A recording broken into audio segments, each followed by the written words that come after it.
बिलावल जरदारी भुट्टो ये भूल रहे कि उनकी माँ को किसने कत्ल किया, जो आतंकवाद की एक विक्टिम रही है। उनकी बेनज़ीर भुट्टो साहिबा की मौत के बाद 130 लोगों की मौत हुई। भाई जब 26/11 और पठानकोट के बाद मिलकर ही किए थे तो क्या हासिल हुआ? आपने तो रिवॉर्ड कर दिया, बचा लिया उन तमाम दहशतगर्दों को। जो ईमेल जो पहलगाम अटैक का एक्सेप्टेंस हुआ, वो 4 में से 2 ईमेल तो पाकिस्तान के मिलिट्री कंटोनमेंट बोर्ड के बाजू से निकले। पाकिस्तान हमेशा हर टेरर अटैक इंडिया में कराता है, उसके बाद इनकार करता है, फिर बाद में जब प्रूफ निकलता है तो बोलता है हाँ ठीक है आइए बताइए, मिलके काम करेंगे। भारत ने दुनिया के सामने पाकिस्तान को बेनकाब किया। आप डेलीगेशन में शामिल थे 4 देशों में, तो कैसा रहा सर आपकी बातचीत जो हुई, उसमें आपने क्या बताया और वहाँ से आपको क्या रिस्पॉन्स मिला?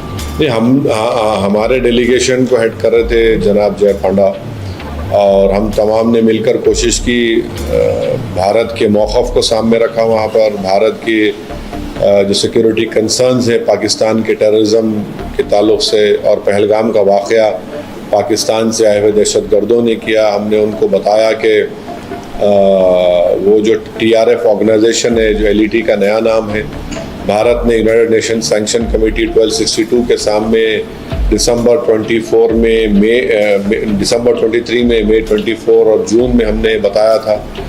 और फिर जो ईमेल जो पहलगाम अटैक का एक्सेप्टेंस हुआ, वो 4 में से 2 ईमेल तो पाकिस्तान के मिलिट्री कंटोनमेंट बोर्ड के बाजू से निकले।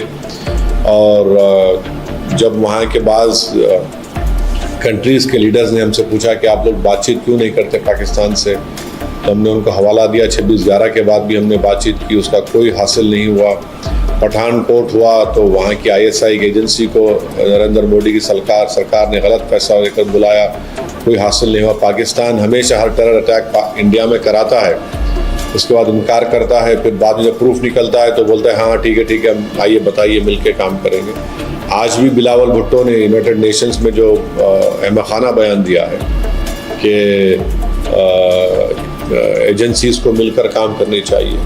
तो भाई जब 26/11 और पठानकोट के बाद मिलकर ही किए थे तो क्या हासिल हुआ? आपने तो रिवॉर्ड कर दिया, बचा लिया उन तमाम दहशतगर्दों को। लखवी को आपने जेल में मौका दिया कि अपना बच्चा पैदा कर सके। और फिर बिलावल जरदारी भुट्टो ये भूल रहे कि उनकी माँ को किसने कत्ल किया, जो आतंकवाद की एक विक्टिम रही है। उनकी बेनज़ीर भुट्टो साहिबा की मौत के बाद 130 लोगों की मौत हुई।